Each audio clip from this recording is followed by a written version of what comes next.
میرے شوہر نے بیٹے کا رشتہ بغیر تحقیق کے کر دیا ہے۔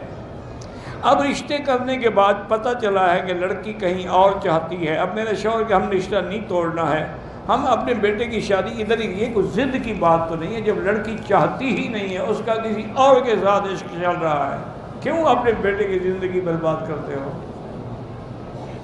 اسی لیے حکم ہے کہ شادی ہو، مکان بنانا ہو، تجارت کرنی، کوئی بھی کام ہو، اس کے لیے پہلے استخارہ کرو تھی۔ اگر خیر ہو تو قدم بڑھاؤ ورنہ نہ بڑھاؤ۔ یعنی پہلے تو لڑکے بے وقوفی کرتے تھے عشق کر کے شادی، اب باپ بے وقوفی کر رہا، اس کا کیا علاج ہے؟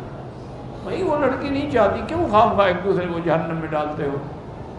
کیا گھر میں آ کے کیا جو پہلے سے پتہ لگ گیا شوہر کو کہ یہ کسی اور کو چاہتی ہے، وہ اس کے ساتھ کیسے نبھا کرے گا؟